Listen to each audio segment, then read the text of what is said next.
Alors notre tiers-lieu s'appelle le Fais tout connecté. Il est situé dans l'Aisne. On y a mis plein d'ingrédients puisqu'il y a une crèche, une maison de service au public, un espace de réunion connecté, une salle de formation, du coworking, un bureau partagé et les assistantes maternelles qui viennent. Donc il y a vraiment beaucoup de choses.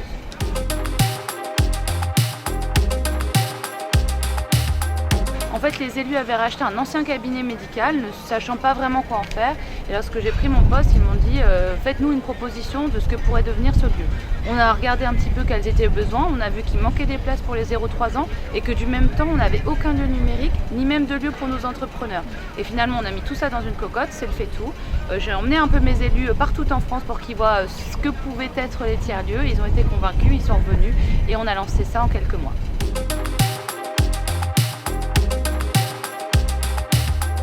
Dans notre tiers-lieu, il y a tout le temps du café, on a toujours le sourire et très souvent il y a des fruits de saison et en fin de soirée il y a un peu de bière aussi locale. Mais ce qui est très drôle, c'est qu'on remarque que la plupart des usagers que l'on accompagne dans leur démarche administrative nous ramènent souvent des cagettes de noix, d'asperges, parfois même des coques. Enfin voilà, on est quand même en milieu rural et cette dimension de partage elle est très importante et c'est un petit peu le secret de la maison.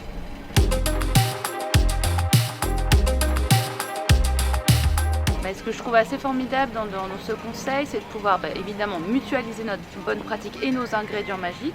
Donc si on pouvait faire comme une sorte de valise où on outille ceux qui auraient envie de se lancer avec les erreurs à ne pas faire, les ingrédients qui peuvent permettre de faire avancer, comment est-ce qu'on va chercher des financements et finalement avoir une valise d'accompagnement et de parrainage, ça pourrait être intéressant.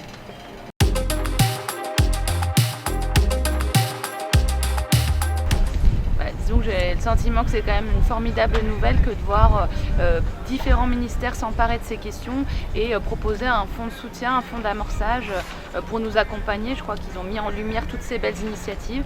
Espérons qu'elles ne soient pas bridées dans leur créativité, mais que le champ des possibles reste très ouvert. En fait.